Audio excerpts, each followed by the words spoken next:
চোখের তারা তুমি, চোখের তারা তুমি। এই টোটো, কি হয়েছে? টোটো, টোটো শিগগিরই বেরো।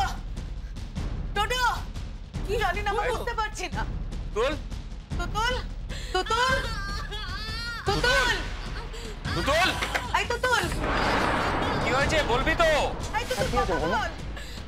পুতুল বোধহয় বাথরুমে পড়ে টরে গেছে। একটু দেখ ভাই।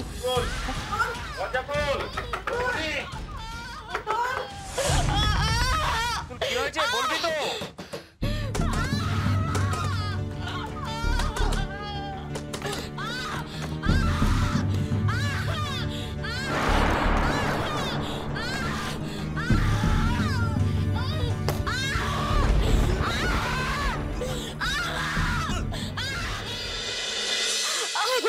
সর, সর, দেখি কোথায় লেগেছে, দেখি।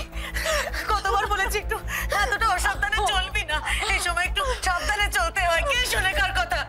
আরে বাবা, তুমি পড়লে কি করে? একটু দেখে চলতে পারো না? বাথরুমে সাবান জল ছিল, আমি বুঝতে পারিনি। এরকম ইডিয়েটের মতো কাজটা করলো কে? কে বাথরুমে গিয়েছিল এর আগে? দাদা, ওই বাথরুমে আর কে যাবে দাদা, ও আর আয়ুষ ছাড়া? কষ্ট হচ্ছে তুতুল খুব। হ্যাঁ, শোনো দি, ওর এখন অ্যাডভান্স স্টেজ। এরকম ভাবে পড়ে গেল, ওরা একবার চেক আপ করা উচিত। স্যার, স্যার, কি হয়েছে? তুতুলের কি হয়েছে স্যার? আমাকে ভগীরথ ডেকে নিয়ে এলো। আর বলো না, বাথরুমে গিয়ে পড়ে গেছে। আমার বাড়িতে আর শান্তি হবে না কোনোদিন। একটা দিন শান্তিতে থাকতে পারবো না, কিছু না কিছু হয়েই চলেছে বাড়িতে। ভালো মেয়ে বাথরুমে স্নান করতে গিয়ে পড়ে গেছে।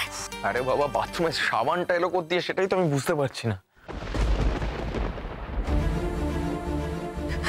তাহলে নিশ্চয়ই ভদ্র মহিলাই তুতুলের জামা কাপড় কাচতে গিয়েছিল। সে এখন কোথায় তাহলে? আমি তো দেখলাম ও জামা কাপড় নিয়ে ছাদে যাচ্ছে মা। আমি কি আর জানতাম যে ও তুতুলের জামা কাপড় কাচ্ছে? এ তো দেখছি বাড়িতে একটা নতুন লোক রেখে আরো ঝামেলা হলো। এরকম ক্যালেস কেউ হয় বলো তো? ওকে বারবার বলেছি ভালো করে পুরো সাবান জল পরিষ্কার না করে বাথরুম থেকে বেরোবে না। আমি জানতে চাই ও কেন বেরোলো।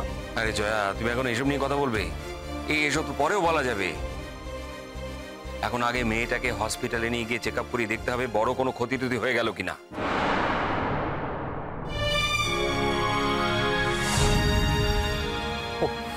ওমান, সত্যি আমি আর পারছি না। তোমাকে নিজেকে একটু সাবধানে রাখতে পারো না তুতুল?